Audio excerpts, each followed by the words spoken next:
Hello everyone, कैसे हैं आप लोग। तो आज हम लोग एक विशेष टॉपिक, एक स्पेशल टॉपिक और एक वेरी इंपॉर्टेंट टॉपिक लेकर आए आज स्टडी करने के लिए। तो आज का हमारा टॉपिक होगा पायस। क्या होगा? पायस, दैट इज कॉल्ड इमल्सन। इसे इंग्लिश में इमल्सन बोलते हैं। तो आज का हमारा टॉपिक होने वाला है पायस, यानी इमल्सन क्या है, इमल्सन कैसे फॉर्म होता है, इमल्सन के कितने टाइप होते हैं, इन सभी टॉपिक पे आज का हमारा स्टडी होगा, इमल्सन के बारे में, इसके बारे में इमल्सन। तो चलिए शुरू करते हैं आज का टॉपिक हम लोग। पायस, क्या टॉपिक हम लोग का आज का? पायस है, जिसको हम लोग बोलते हैं इमल्सन। क्या करते हैं? इमल्सन। तो सबसे बड़ी बात है कि आज जानना हम लोग को इमल्सन क्या है, इमल्सन के कितने प्रकार होते हैं और इमल्सन कैसे बनाए जाते हैं। इमल्सन के बारे में टोटली आज हम लोग को जानना है। इमल्सन से क्वेश्चन पूछे जाते हैं। तो चलिए देखिए ध्यान से, यहाँ पे देखते हैं इमल्सन क्या है। अगर कहा जाता है कि दो अमिश्रणीय पदार्थ, दो अमिश्रणीय द्रव, मिश्रणीय द्रव, दो अमिश्रणीय द्रव को एक साथ मिलाते हैं, दो अमिश्रणीय द्रव को जब एक साथ मिलाते हैं तो बनने वाला जो विलयन होता है उसे बोलते हैं पायस। क्या कहते हैं? पायस। दोनों किस अवस्था में होना चाहिए? द्रव अवस्था में। ध्यान दीजिएगा, जैसे तेल है और क्या है? जल। आप आपसे कहें कि तेल और जल को एक साथ मिक्स कीजिएगा, आराम से मिक्स हो जाएगा? आप कहेगा सर ये तो गलत बात है। जल को तेल में मिलाएं या तेल को जल में मिलाएं, ये तो कुछ बात डाइजेस्ट नहीं हो रहा है, समझ में नहीं आ रहा है। कैसे सर? तेल में जल कैसे मिलेगा या जल में तेल? बिल्कुल सही बात है। इसीलिए कहा है दो अमिश्रणीय द्रव, यानी तेल और जल एक दूसरे में नहीं मिक्स होता है, यानी अमिश्रणीय द्रव है। तेल और जल क्या है? एक दूसरे में अमिश्रणीय द्रव है, इसको नहीं मिक्स किया जाता है। और चाहे इसको मिश्रित यानी मिक्स करने में थोड़ा सी कठिनाई होती है कि इसको कैसे मिक्स करें। अगर हम लोग पानी में, जल में तेल को डाल दें, जल में किसको डाल दें? तेल को डाल दें और थोड़ा सा उसे हिला दें, थोड़ा सा उसे क्या करें? हिला दें, तो तेल आसानी से जल में क्या हो जाता है? मिक्स हो जाता है। लेकिन कुछ देर तक उसे छोड़ देते हैं तो फिर तेल अपने जगह और जल अपने जगह अलग अलग हो जाता है। यानी कि पायस तो बनता है कुछ समय के लिए, लेकिन कुछ समय के बाद अलग हो जाता है। तो उसे अस्थायी बनाए रखने के लिए उसमें बाहर से कुछ मटेरियल मिलाया जाता है, प्रोटीन मिला देते हैं, साबुन मिला देते हैं, बाहर से कुछ पदार्थ मिला दिया जाता है, जिसको कहा जाता है पायसीक कारक। क्या कहा जाता है? पायसीक कारक। क्या कहा जाता है? पायसीक कारक। इमल्सिफिकेशन करने वाला एजेंट, इमल्सिफिकेटिंग एजेंट भी बोल सकते हैं। यानी कि दो ऐसे लिक्विड जो एक साथ मिक्स नहीं करता हो, उसको अगर मिक्स करते हैं और तब जाके जो विलयन बनता है उसी को कहते हैं क्या? पायस कहते हैं। जैसे तेल में जल को मिला दिए या जल में तेल को मिला दिए तो बनेगा जो क्या कहलाएगा? पायस कहलाएगा। क्या कहलाएगा? पायस। तो सबसे पहले पायस का हम डेफिनेशन देखते हैं। क्या देखते हैं? यहाँ पे डेफिनेशन कि पायस क्या है। तो ध्यान दीजिएगा, पायस एक तरह के कोलाइडी विलयन है। कैसा कोलाइडी विलयन? लिखा जाता है कि वैसा कोलाइड जिसमें परिक्षेपित परावस्था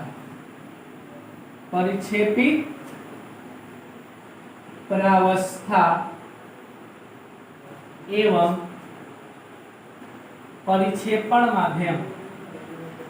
परिक्षेपण माध्यम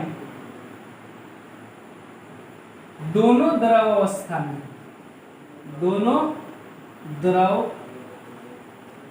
अवस्था में हो तो उसे पायस कहते हैं। उसे क्या कहते हैं? पायस। यानी कि परिक्षेपित परावस्था और दूसरा परिक्षेपण माध्यम, यानी डिस्पर्स फेज, इसको क्या बोलते हैं? Disperse phase. इसको क्या बोलते हैं? Dispersion medium. डिस्पर्स फेज भी लिक्विड हो और डिस्पर्सन मीडियम भी लिक्विड स्टेट में हो तो इस प्रकार से बनने वाला कोलाइडी विलयन क्या कहलाता है? पायस कहलाता है। क्या कहलाता है?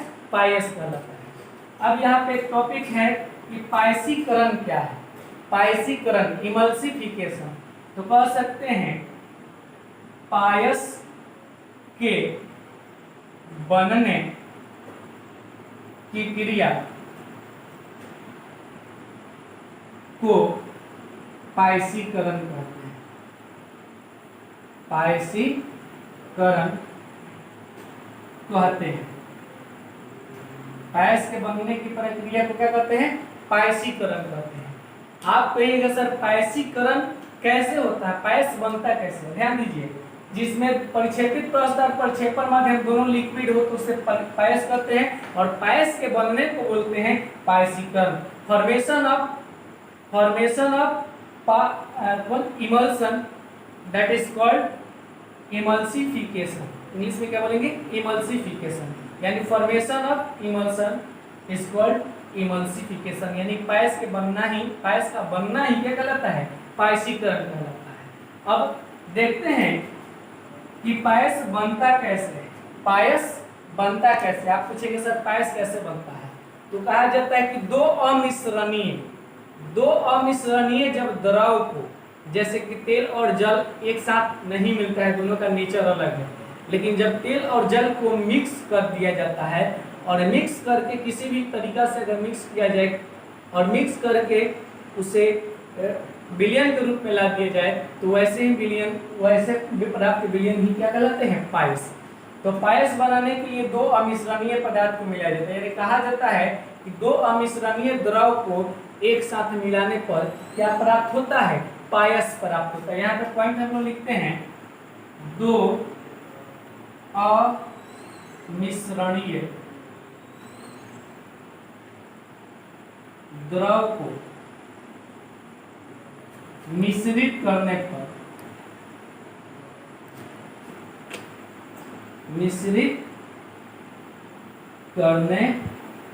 पर क्या प्राप्त होता है? पायस प्राप्त होता है। क्या प्राप्त होता है? पायस प्राप्त होता है। दो अमिश्रणीय द्रव, जैसे तेल और पानी को एक साथ मिला देंगे तो उसे प्राप्त होने वाला पदार्थ जो होगा पायस कहलाएगा। जैसे एग्जांपल के तौर पे पायस का एक एग्जांपल, बहुत ही इंपॉर्टेंट एग्जांपल है दूध। क्या है? दूध कौन चीज से बना होता है? जल और वसा से। जल और वसा से। तो जल और वसा, दूध किसका पायस है? जल का प्लस वसा। वसा भी द्रव अवस्था में रहता है और जल भी द्रव अवस्था में रहता है। जब हम लोग दूध में नमक डाल देते हैं तो दूध क्या होता है? फट जाता है। क्या होता है? हम लोग बोलते हैं अपने लोकल लैंग्वेज में दूध फट गया, और केमिस्ट्री के लैंग्वेज में बोलेंगे कि दूध में अगर नमक डालकर हीटिंग करते हैं तो पायस में जो वसा है और जल है दोनों अलग अलग हो जाता है। वसा और जल दोनों अलग अलग हो जाता है, जिसको छेना के रूप में अलग कर लेते हैं कि जल के रूप में अलग हो जाता है। तो जो छेना निकला, जो मलाई के रूप में निकला, वो क्या हो गया? वसा था और जल था। आपसे पूछे कि जब दूध में नमक डाल देते हैं तो जल अधिक निकलता है कि वसा अधिक निकलता है? आप कहेगा जल अधिक निकलता है, यानी जल परिक्षेपण माध्यम है और वसा क्या है? परिक्षेपित प्रवस्था। तो जब नमक डाल के दूध को फाड़ते हैं, जब दूध के दोनों अवयवों को अलग करते हैं, उस प्रक्रिया को कहा जाता है बीपायसीकरण। क्या कहलाता है? बीपायसीकरण। डीइमल्सिफिकेशन भी कहा जाता है बीपायसीकरण, यानी पायस के दोनों अवयवों को अलग करना। तो दूध एक प्रकार का कैसा विलयन है? पायस है। इसमें जल और वसा दोनों किस अवस्था में रहता है? द्रव अवस्था में रहता है और एक साथ मिलकर बनता है दूध। तो दूध सबसे सर्वोत्तम उदाहरण है किसका? पायस का। अब हम लोग को यहाँ पे जानना है कि पायस कितने प्रकार के होते हैं और पायस जो बनाए जाते हैं वह कैसे बनाए जाते हैं, आगे और भी जानना है। इसके बाद जानना है पायस 2 प्रकार के होते हैं। इसको कॉपी कर चुके हैं कॉपी। आगे बढ़ते हैं, कॉपी जल्दी कीजिए, हटा दिया जाए।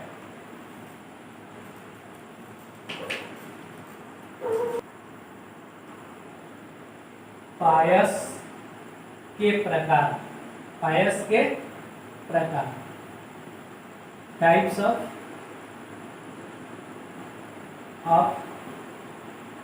Emulsion, types of emulsion. देखिए इमल्सन बेसिकली 2 टाइप के होते हैं। कोई भी इमल्सन या पायस जनरली बनते हैं जल और तेल से, जल और तेल से। एक अवयव जल रहता है और दूसरा तैलीय या वसा वाला पदार्थ रहता है। तो इसके आधार पे पायस 2 प्रकार का होता है। एक जो है पायस का टाइप, उसे कहते हैं जल में, और दूसरा है तेल में जल पायस। वाटर इन ऑयल और पहला है ऑयल इन वाटर। आप कहेंगे जल में तेल, तेल में जल, अंतर क्या है? जल में तेल कहने का मतलब है कि जल का मात्रा अधिक है और तेल का मात्रा कम है। इसका मतलब ये है कि जल जो है डिस्पर्सन मीडियम है और तेल डिस्पर्स फेज है। इसका मतलब है तेल डिस्पर्स फेज है और जल डिस्पर्सन मीडियम है, तो इसको बोलेंगे जल में तेल पायस, यानी कि जल का मात्रा अधिक है और तेल का मात्रा कम है। और तेल में जल कहने का मतलब ये है कि तेल का मात्रा अधिक है और जल का मात्रा क्या है? कम है। यानी कि तेल जो है डिस्पर्सन मीडियम है और जल जो है डिस्पर्स फेज। तो यहाँ पे ध्यान दीजिएगा कि जल डिस्पर्स फेज हो यानी जल का मात्रा अधिक हो और तेल का मात्रा कम हो, यानी ये डिस्पर्स फेज हो, ये डिस्पर्सन मीडियम हो। तेल में जल पायस किसको बोलेंगे? जिसमें तेल जो है डिस्पर्सन मीडियम हो और जल जो है डिस्पर्स फेज हो, यानी कि तेल की मात्रा अधिक हो और जल की मात्रा कम हो, तो उसे तेल में जल पायस कहेंगे। इसको शॉर्ट में बोल कह सकते हैं, इसको वाटर इन ऑयल कह सकते हैं, इसको ऑयल इन वाटर कह सकते हैं। ऑयल इन वाटर, इसको वाटर इन ऑयल। अब ध्यान दीजिएगा, इसको इसका अगर डेफिनेशन हम लोग यहाँ पे लिखते हैं तो कहेंगे जिसमें जल परिक्षेपित, तेल परिक्षेपित अवस्था और जल परिक्षेपण माध्यम के रूप में हो तो उस पायस को बोलेंगे जल में तेल पायस। चलिए यहाँ पे डेफिनेशन लिखते हैं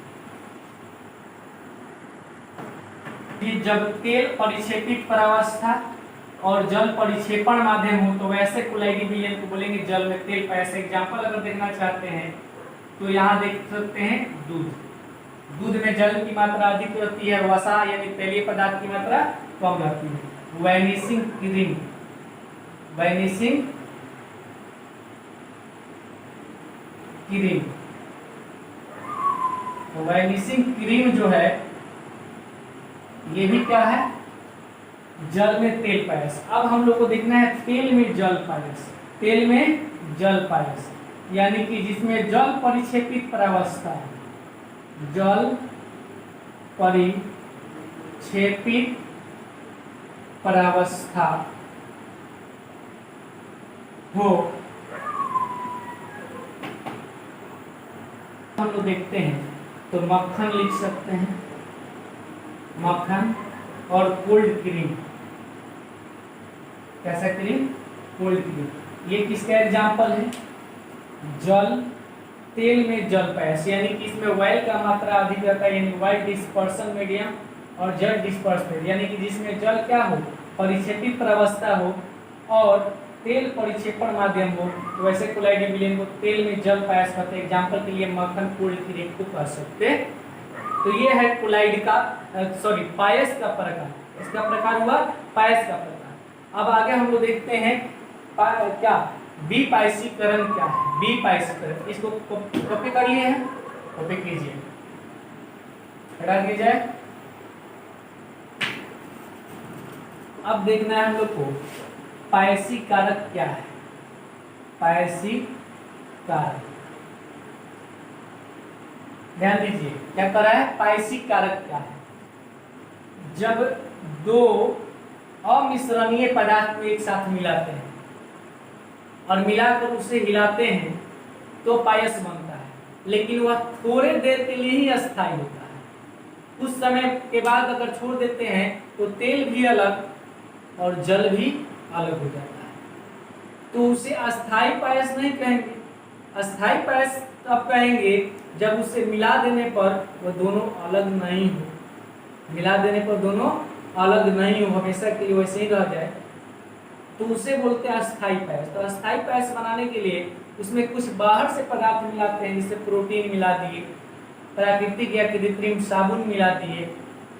तो ऐसे पदार्थ जो पायस में मिला देने पर वह अस्थायी पायस बन जाता है, तो उसी पदार्थ को बोलते हैं पायसी कारक। क्या बोलते हैं, पायसी कारक। आइए यहाँ पे ध्यान देते हैं, यहाँ पे जब अलग हो जाते हैं, क्या हो जाते हैं, अलग हो जाते हैं। ध्यान दीजिएगा, जब दो अमिश्रणीय द्रव्य यानी तेल या जल को एक साथ मिलाकर हिलाते हैं तो पायस बनता है। क्या बनता है, पायस। लेकिन कुछ समय, परंतु थोड़े समय के बाद, थोड़े समय के लिए वो अस्थायी रहता है, मतलब कुछ समय के बाद दोनों द्रव क्या हो जाते हैं, अलग, तेल अलग जल अलग, यानी अस्थायी नहीं होते, कुछ समय के लिए ही अस्थायी होते हैं। तो ज्यादा समय के लिए उसे अस्थायी बनाने के लिए, अधिक समय तक उसे अस्थायी बनाने के लिए बाहर से कुछ पदार्थ मिलाया जाता है, जिसे पायसी कारक कहते हैं। चलिए यहाँ पे हम लोग लिखते हैं, कारक कहते हैं। तो कह रहा है कि अस्थायी पायस बनाने के लिए, जैसे तेल और जल को मिलाया और मिलाकर हिला दिए तो पायस बन गया, इमल्शन बन गया, लेकिन कुछ समय तक ही वो इमल्शन रहेगा। कुछ समय तक छोड़ देंगे तो तेल अलग हो जाएगा, जल अलग हो जाएगा, यानी अस्थायी पायस नहीं बना।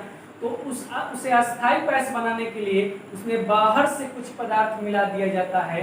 उस बाहरी पदार्थ को ही बोलते हैं क्या, पायसी कारक बोलते हैं। क्या बोलते हैं, पायसी कारक। इमल्सिफिकेटिंग एजेंट बोल सकते हैं। जैसे एग्जांपल के लिए यहाँ पे हम लोग देख सकते हैं प्रोटीन, गम और साबुन। अगर हम लोग प्रोटीन मिला दें या गम यानी ग्लू मिला दें या साबुन मिला दें, तो वह कोई भी पायस बनेगा वह स्थायी पायस हो जाएगा। यानी कि प्रोटीन, गम और साबुन किसका काम कर रहा है, पायसी कारक। ये किस तरह के पायस के लिए, वायलिन वाटर पायस के लिए, वायलिन वाटर पायस के लिए। और वाटर इन वायल पायस के लिए पायसी कारक का काम करेगा धातु के लवण, उच्च धातु के लवण और उच्च एल्कोहल, मतलब कि बड़ा जिसमें कार्बन की चेन लंबा हो वैसा एल्कोहल, इसका काम करेगा पायसी कारक। किसी भी पायस में इसको बनाने से पहले मिक्स किया जाएगा तो वो परमानेंट या अस्थायी पायस के रूप में बन जाता है। परमानेंट नहीं बोल सकते, वहाँ पे अस्थायी पायस बोल सकते हैं। तो यहाँ पे प्रोटीन, गम और साबुन किसका काम कर रहा है, पायसी कारक। कि कैसे पायस बनाने के लिए, वायलिन वाटर, और वाटर इन वायल पायस बनाने के लिए पायसी कारक का काम कर रहा है धातु के लवण और उच्च एल्कोहल। क्लियर है, इसको कॉपी कर लिए, इसको कॉपी कीजिए।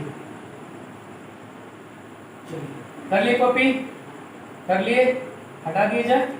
चलिए हटा। इसके बाद हम लोग देखना है विपायसीकरण। विपायसीकरण यानी इमल्सिफिकेशन।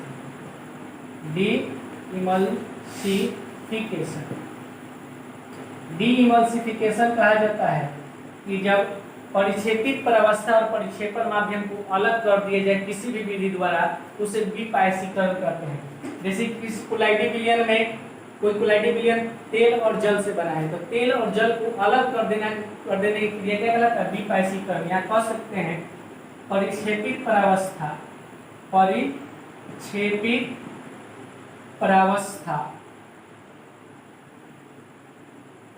एवं अलग करना विपायसीकरण कहलाता है। विपायसीकरण कहलाता है। विपायसीकरण यानी डिस्पर्स फेज और डिस्पर्सन मीडियम को अलग कर देना ही विपायसीकरण कहलाता है। विपायसीकरण कैसे कैसे किया जाता है, ध्यान दीजिए। विपायसीकरण करने के लिए पायस को क्या करते हैं, पायस को अगर गर्म कर देते हैं, गर्म करके विपायसीकरण किया जाता है। गर्म कर देंगे तो क्या होता है, डिस्पर्स फेज यानी कि परिक्षेपित प्रावस्था, प्रक्षेपण माध्यम अलग हो जाता है। दूसरा है फ्रीज करके यानी जमा कर। अगर किसी चीज किसी परिक्षेपित अगर किसी पायस को भी विपायसीकरण करना है तो उसे जमा कर भी किया जा सकता है। एक है विकेंद्रीकरण। विकेंद्रीकरण देखिए, जब दही से जब मक्खन निकाला जाता है तो उसमें क्या किया जाता है, ऐसे एक यंत्र होता है, एक मशीन होता है, या ऐसे एक लकड़ी का बना हुआ होता है जिसको ऐसे जब हम लोग मिलाते हैं तो घी एक जगह चला आता है और भी जो जल वाला मटेरियल अलग रह जाता है। तो वो प्रक्रिया क्या कहलाता है, मथता है। दही मथने को क्या बोलते हैं, विकेंद्रीकरण। तो विकेंद्रीकरण करके मक्खन अलग कर लिया, पानी अलग हो जाता है। तो वो भी किसका प्रोसेस है, विपायसीकरण का प्रोसेस। तो किसी भी पायस से परिक्षेपित प्रावस्था प्रक्षेपण माध्यम को अलग करना विपायसीकरण कहलाता है। तो गर्म करके कर सकते हैं और जमा कर यानी फ्रीज कर, क्या कर, फ्रीज कर और विकेंद्रीकरण करके हम लोग किसी भी पायस का विपायसीकरण कर सकते, समझ जाए। इसके बाद हम लोग को जानना है कि पायस का एप्लीकेशन क्या है। पायस का एप्लीकेशन, इसको कॉपी कर लिया, चलिए कॉपी कीजिए। हो गया, हटा दिए जाए। अब देखेंगे पायस का उपयोग, चाहे अनुप्रयोग, एप्लीकेशन इमल्सन।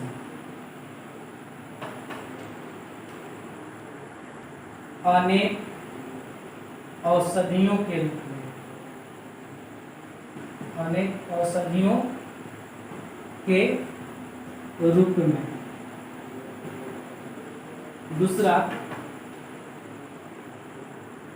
फिनाइल, जीवाणुनाशक। तो ध्यान दीजिएगा, पायस का उपयोग बहुत सारे मेडिसिन में होता है, औषधियों में। धातु कण के फेन प्लवन विधि आपको सुने होंगे कि पानी में तेल का बूंद डालते हैं झाग उत्पन्न करने के लिए, फेन प्लवन विधि द्वारा धातु कण में। और उसके साबुन एवं अपमार्जक का जो भी क्रिया होता है वो भी पायसीकरण सिद्धांत पर ही होता है। और जो फिनाइल हम लोग सफाई करने के लिए घरों में उपयोग करते हैं वो भी पायसीकरण सिद्धांत पर ही आधारित है। तो आज हम लोग समझे क्या, पायसीकरण, पायस के प्रकार, विपायसीकरण क्या है और पायस कैसे बनते हैं और पायसीकारक क्या है और पायस का उपयोग। इससे हम लोग के बोर्ड में क्वेश्चन पूछे जाते हैं, देखा गया है बिहार बोर्ड और भी अन्य बोर्ड में भी पूछे जाते हैं, इसलिए ये इम्पोर्टेंट टॉपिक है। इसे अच्छे से दिमाग में, माइंड में सेट करके रखना चाहिए।